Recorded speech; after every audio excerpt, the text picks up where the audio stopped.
This is a cute pro good morning to everyone except that bitch Carole Baskin Tiger vintage shirt. Season 1 of Drag Race when it aired.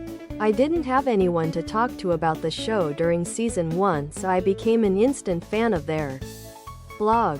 They have a book out now called Legendary Children that compiles queer history and how it's relevant to Drag Race, and how Drag Race changed queer history. It's an incredible book that I highly recommend as a starting off point for queer references. Love this list. You're a pro. Would love to add Auntie Mame. 1958. Rosalind Russell is every gay boy icon fantasy. Rue quotes this movie occasionally. Cute pro good morning to everyone except that bitch Carole Baskin Tiger vintage shirt. Tank top. V-neck. Ladies' tee for men and women. Tank top. V-neck.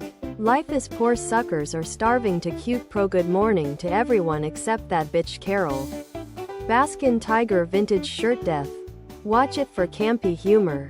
Diva fast talking. Just like her skill and timing in His Girl Friday. An offensive Asian stereotype we must name and dismiss. And fabulous costumes. I actually chose to leave Mame off specifically because of the stereotypes. Also thoroughly modern Millie, which has a great performance by Carol Channing. And Breakfast at Tiffany's, which is Audrey Hepburn. I spent a lot of time contemplating how I wanted to handle ethnic stereotypes in this list. And I decided that I didn't have enough runway here to adequately address the risks and dangers associated with them.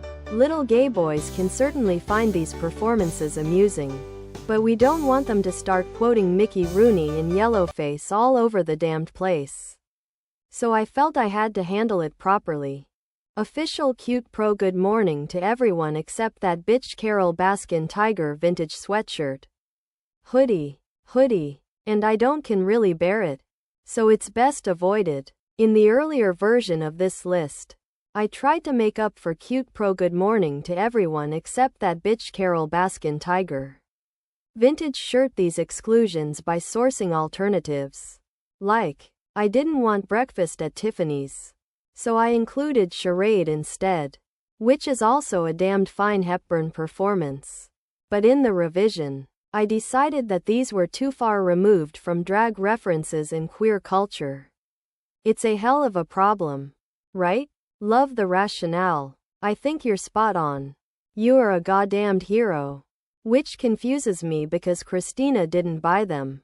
So how would they have gotten into the house? Other products.